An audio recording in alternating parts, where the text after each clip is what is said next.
Liquidación de una sucesión. El trámite debe realizarse a través de las vías notariales si es por mutuo acuerdo o por las judiciales en caso de no compartir una misma opinión.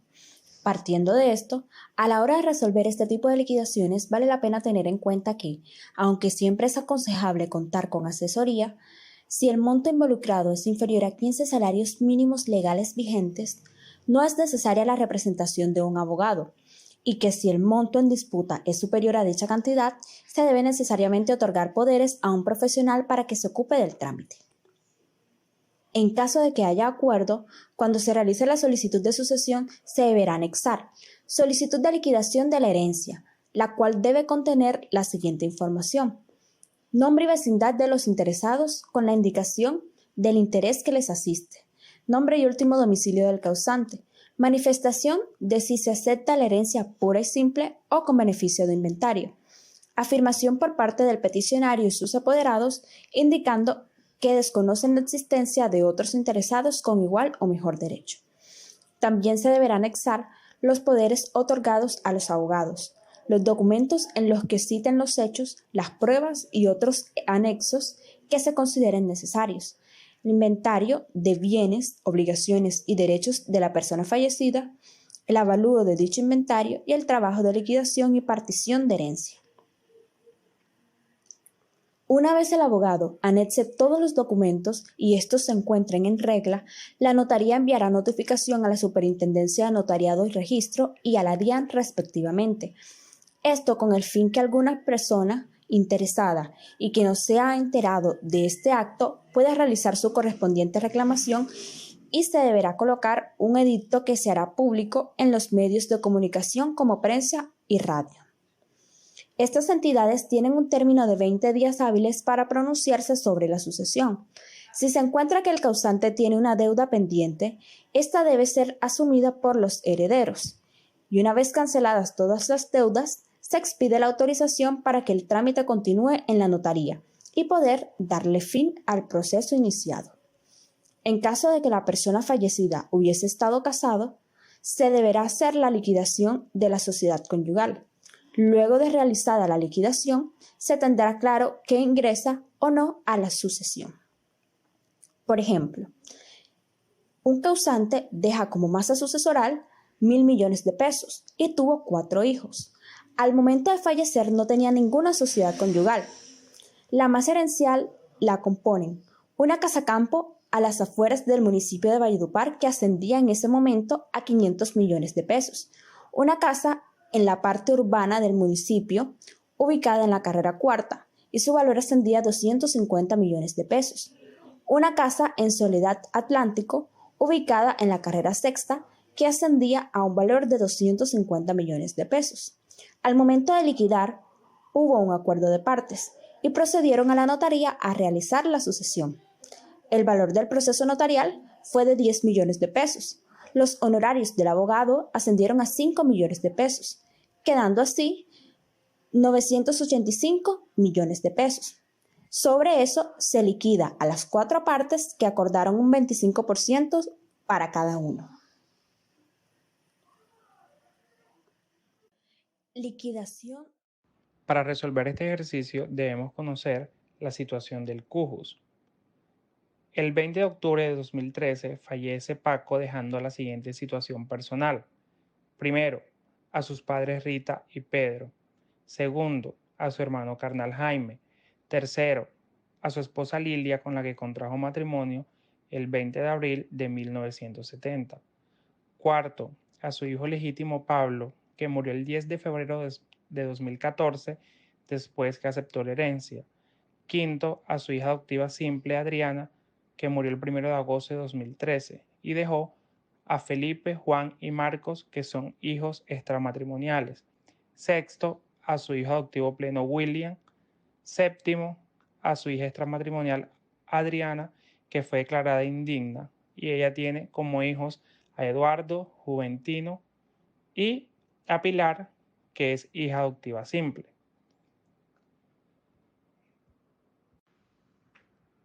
Paco y Lilia deciden liquidar su sociedad conyugal por medio de una escritura pública el día 10 de diciembre de 1990. A cada uno le correspondió por gananciales la suma de 80 millones de pesos. Luego de esto, Paco compró un apartamento el 20 de octubre de 2008 que equivale a un valor de 250 millones de pesos, con una hipoteca de 60 millones de pesos, de los cuales debía a su muerte 20 millones de pesos. El 1 de marzo de 2013 recibe por herencia una finca que está valuada en un lote de 200 millones de pesos. Lilia compra un lote de 20 millones de pesos y en su testamento Paco estipula que las mejoras serán estipuladas para su hijo William y la libre disposición serán para sus padres, su concubina y su hermano. En la gráfica encontramos que los padres de Paco son Pedro y Rita, con hijos extramatrimoniales Jaime y el Cujus, que falleció el 20 de octubre del 2013, el cual contrajo matrimonio el 20 de abril de 1970 y tenía un hijo extramatrimonial, Patricia, que era declarada indigna, y esta tenía a sus hijos Eduardo, hijo legítimo, Juventino, hijo legítimo, y Pilar, que es hija adoptiva simple, por lo cual no tiene derecho a heredar. También tiene a Pablo, que murió el 10 de febrero del 2014 después de haber aceptado la herencia como hijo legítimo. Y como hija adoptiva simple, Adriana, que murió el 1 de agosto del 2013, dejando a sus hijos Pipe, Juan y Marcos. Y también tiene a su hijo adoptivo pleno, William. Para seguir analizando la situación del Cujus, tenemos que ver su activo bruto herencial, el pasivo herencial y el activo líquido. Dentro del activo bruto herencial encontramos los gananciales de 80 millones de pesos que éste adquirió cuando liquidó la sociedad conyugal. Encontramos los 250 millones del apartamento, 200 millones de la finca, que esto nos da un total de 530 millones en activo bruto herencial. En el pasivo herencial encontramos los 20 millones de pesos que éste adeudaba a la fecha de su muerte por concepto de la hipoteca. Es decir, que como activo líquido encontramos 510 millones de pesos. Debemos tener en cuenta que para realizar el proceso de sucesión se deben analizar las dos leyes.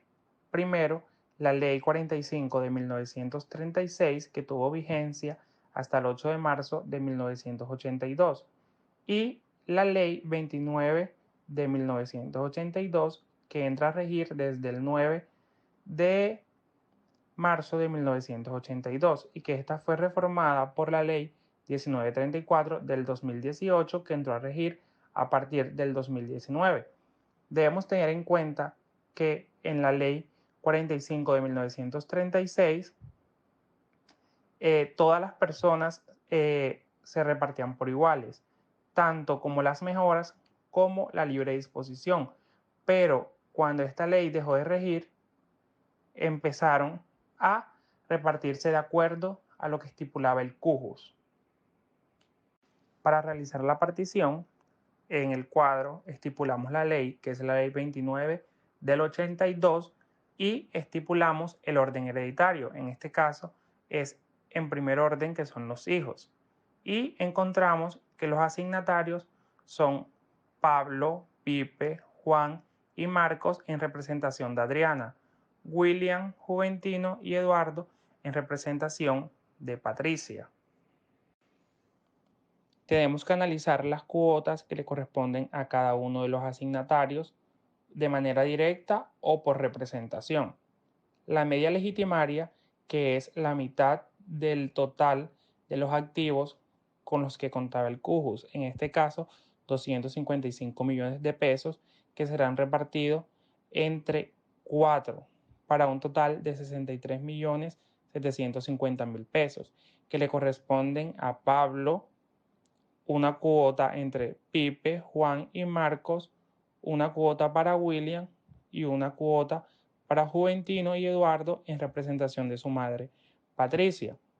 Mientras tanto, en el cuarto de mejoras le corresponderán los 127 millones de pesos a William como lo estableció el cujus dentro de su testamento. Y el cuarto de libre disposición le corresponderá a su concubina, a sus padres y a su hermano Jaime, como éste lo estableció dentro del testamento. Sin embargo, también tendrá una parte de cuarta de libre disposición Pablo, una cuota para Pipe, Juan y Marcos, una cuota para William y una cuota para Juventino y Eduardo en representación de Patricias. El cuarto de mejoras y el cuarto de libre disposición es lo que sobra de la media legitimaria, es decir, los otros 255 millones de pesos se dividen entre dos, para un total de 127 millones 500 y 727 millones 500. Al final encontramos el total de dinero que le corresponde a cada uno. A Pablo, 71 millones 718 mil 750. A Pipe, Juan y Marcos, 71 millones 718 mil 750, que deberán dividirlo entre los tres y así sucesivamente hasta lograr el valor de 510 millones de pesos, que es el total de activos con el que contaba el cujus.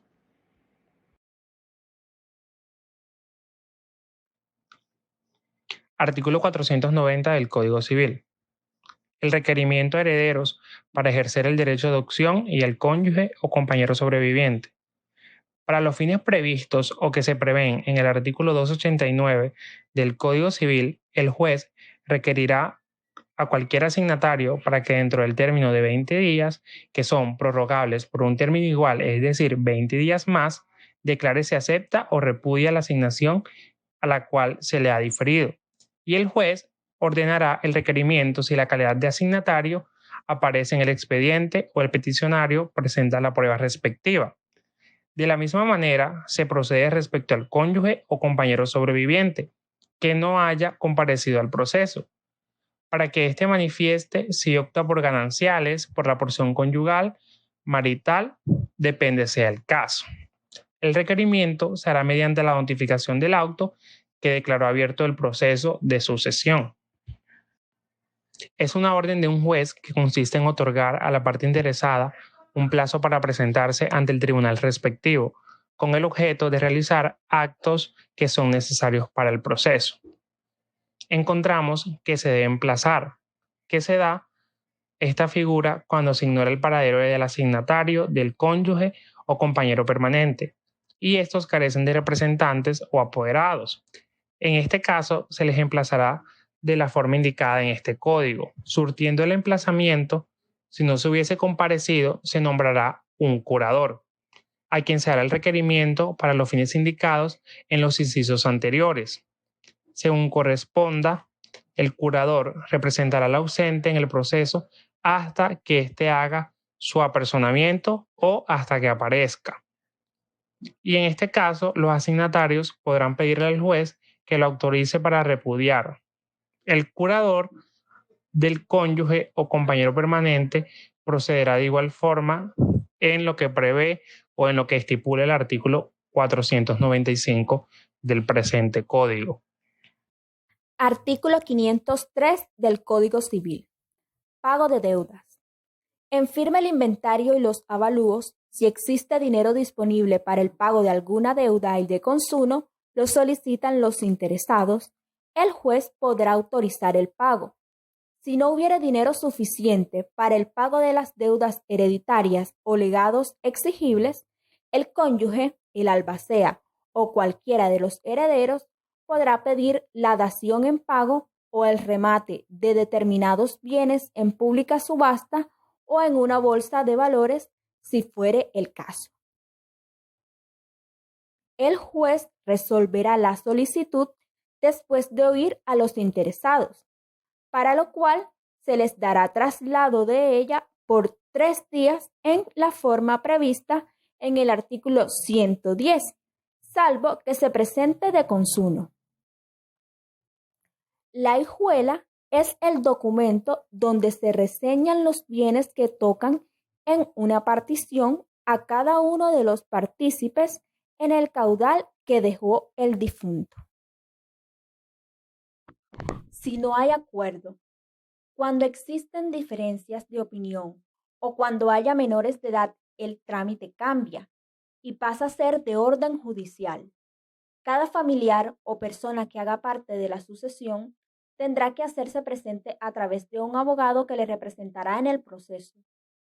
El abogado será el encargado de presentar la demanda de sucesión ante un juez de familia o juez de pequeñas causas y asegurarse que la información quede registrada en la Oficina de Registro e Instrumentos Públicos y de reunir los siguientes documentos: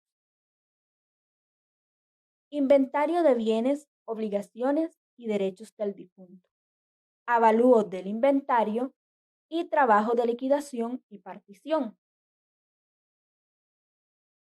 La sucesión por trámite judicial tiene una duración aproximada de 1 año, pero cada caso presenta particularidades que pueden hacer el proceso más rápido o demorado. Si los bienes se dividen por porcentajes y no existe acuerdo para la venta, se cuenta con la opción de iniciar un proceso de remate para que cada uno obtenga su parte.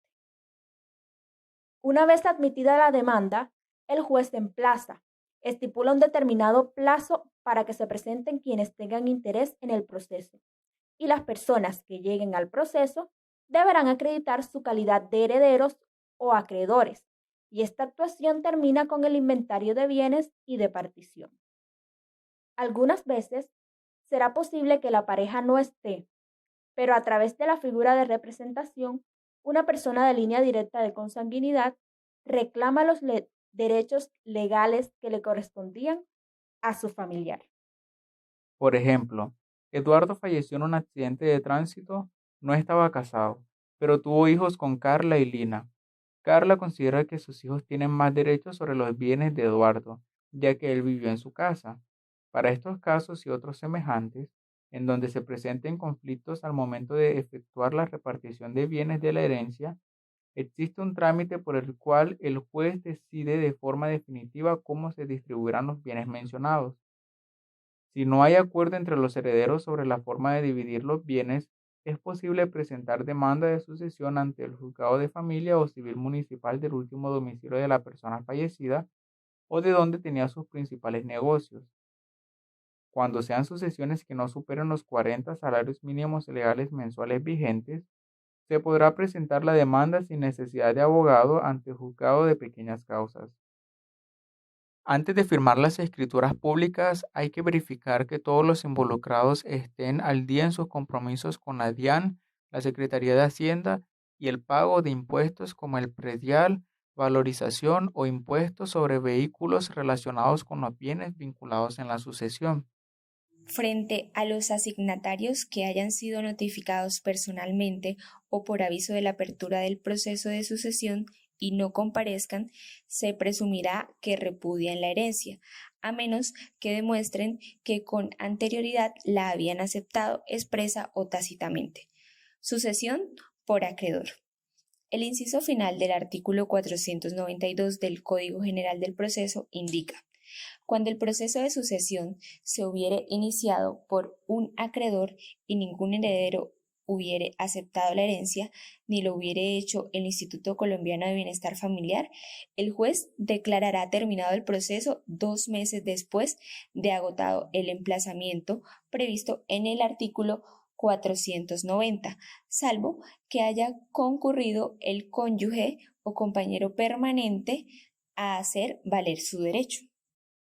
En el pasivo se incluirán las obligaciones que consten en título que preste mérito ejecutivo, siempre que en la audiencia no se objeten, y las que a pesar de no tener dicha calidad se acepten expresamente en ella por todos los herederos, o por estos y por el cónyuge o compañero permanente, cuando conciernan a la sociedad conyugal o patrimonial. Respecto de la objeción de pasivos, ahora sí se permite el debate y se resolverá junto con las demás quejas en la audiencia respectiva. Sin embargo, hay una preclusión de la posibilidad de rechazar los créditos de quienes no concurran a la diligencia, pues se indica que se entenderá que quienes no concurran a la audiencia aceptan las deudas que los demás hayan admitido, sin que sea posible su posterior objeción. También se incluirán en el pasivo los créditos de los acreedores que concurran a la audiencia. Cuando en el proceso de sucesión haya de liquidarse la sociedad conyugal o patrimonial, en el inventario se relacionarán los correspondientes activos y pasivos. En el activo de la sociedad conyugal se incluirán las compensaciones debidas a la masa social por cualquiera de las cónyuges o compañeras permanentes, siempre que se denuncien por la parte obligada o que éstas acepten las que denuncia la otra, y los bienes muebles e inmuebles aportados expresamente en las capitulaciones matrimoniales o maritales. En el pasivo de la sociedad conyugal o patrimonial se incluirán las compensaciones debidas por la masa social a cualquiera de las cónyuges o compañeras permanentes. Objeciones a los inventarios, avalúos y pasivos. Si no se presentan objeciones, el juez aprobará los inventarios y avalúos. Si hay, todas se decidirán en la continuación de la audiencia mediante auto apelable. Respecto